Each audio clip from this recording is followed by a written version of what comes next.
Hi there, and welcome back to another photo feedback session. The first session we did a couple of weeks ago, so you're welcome to go and find that on our page.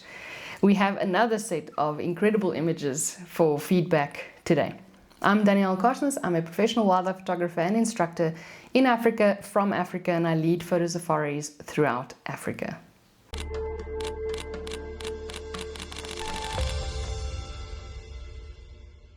Just a note that the photographers have all given their permission for me to use their names with their photographs, and I've also kept the original aspect ratios because the aspect ratio plays a huge role in the success of an image. As always, photography is art, art is subjective, so I'm purely giving you my opinion and my suggestions, but it remains subjective. With that being said, let's jump right in. What a Photo by Mike Taylor. So many aspects of a great image here. Interaction, great light, special setting, a clear story being told. Fantastic, Mike. The timing was impeccable, with light hitting the eye of the leopard cub on the left. Both leopards are in focus, which is fantastic. I like the balance in crop. In other words, how there's equal space above and below the leopards in the frame. Horizontally, the two leopards balance out the frame with neither being in the center. Perfect composition. Ideally, I would have loved the branches not to be there, but that's wildlife for you.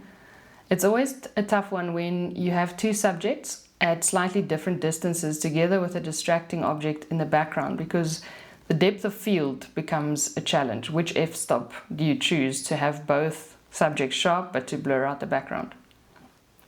Even though I can see that the leopards are bathed in golden light, I'd probably make the white balance slightly colder towards the blue side, which would both take off the orange edge on the cubs as well as make the sky more blue, getting away from the grey of the sky. An absolute stunner of a photo, Mike. Well done. Next up is Rian van der Merwe's photo. I'm a huge fan of close-ups, as I mentioned in the first session, especially close-up elephants. It really brings out their best characteristics, as you can see here. Textured skin, soft eyes, tusks that tell a story. Vertical compositions work well because of their trunks forming vertical lines. I completely agree with the black and white conversion too. It brings out the features of the elephant beautifully. The elephant's chewing, and I'm so pleased to see that the mouth is closed. It really doesn't do much for it to have its mouth wide open, and they chew a lot.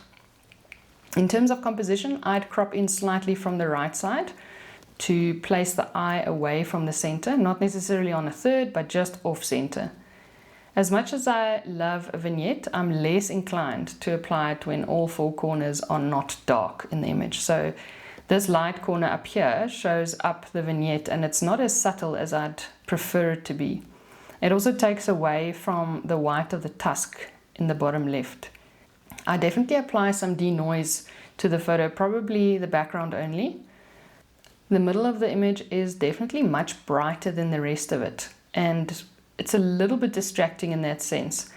And that might be up to preference, but I'd like a more even exposure. This will go hand in hand with decreasing the vignette.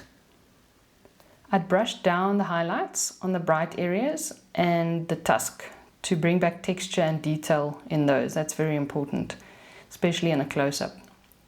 A few quick edits from my side, as much as I could on the JPEG version, and that's about it.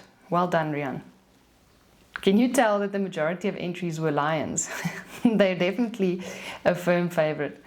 Konrad Andrach took this photo, and it's intense. The eye contact is what makes it for me. Blood on the face of the lion, together with the carcass out of focus in the foreground, tells a strong story and definitely elicits emotion from the viewer. I love the front-on view of the lion. Off-center placement of the main subject is such a good choice here, with the carcass on the left balancing it out. The lion is also lion-colored, accurate and realistic, which is, as I mentioned previously, not always that easy. I want to specifically mention the white balance here.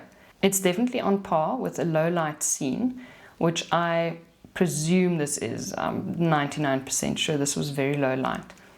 It's not too warm, and it suits the actual lighting perfectly. It's a perfect match. A beautiful out of focus background that doesn't distract from the main subject. With the line being vertical, I would suggest a more vertical aspect ratio with more carcass and less space above the line, because the carcass is the part of the story and that's where the attention should be. So I'd be getting away from an almost square crop. I'd probably shift the whole composition down and crop out a bit of the top, if that's possible given the scene. I would also darken the carcass slightly by adding shadows or blacks down here. I can see some artifacts here that can probably be hidden by darkening the area. I presume, and it's a strong presumption because I have the JPEG only, that the carcass or the background was masked because I can see a slight ridge around the carcass over here. If it is indeed as a result of a mask or a heavy edit on shadows, then I'd use the auto mask feature in the brush to make sure it doesn't show up. A great photo that definitely captures the viewer's attention. Lastly, we end off with, you guessed it, a lion photo. A photo that portrays regality. And yes, I'll say it again, so much better than a sleeping lion photo. I do hope these photos inspire you to ignore sleeping lions and wait for moments like these. The setting is superb, and the relaxed nature of the lion is what we want in a photo. Well done, Alex Roldan. Even though this photo looks dark and moody, I can see it was taken in fairly strong light just by looking at the shadows on the lion. Alex did really well by not blowing out the highlights on the lion here. As for aspect ratio, I've mentioned previously for animalscapes, a landscape aspect ratio works very well. So personally, I'd crop out from top and bottom some more. The sky is beautifully out of focus, but a little too smooth in my opinion. I'd probably bring back texture in the sky for a more natural look and lighten up the sky a slight bit. It really does depend on the end goal of the photo. Some fine art prints have this creamy look, and that's also fine if that's the end goal. What I do notice is a halo here and there. For example, here I can see darkening as well as here. The auto mask feature in the brush will sort this out if you're masking the sky with a subject, and it'll make sure that those halos disappear. And then lastly, a similar suggestion as I had with the black and white elephant photo is to decrease the vignette slightly so that it doesn't show up as a strong feature in the light corners, or remove the vignette completely. Great photo, Alex. Thank you so much to the photographers who sent through photos. It really takes some grit to put yourself and your photographs out there for feedback. If you'd like to see another photo feedback session on our videos, please tell us in the comments. Until then, keep well. Bye-bye.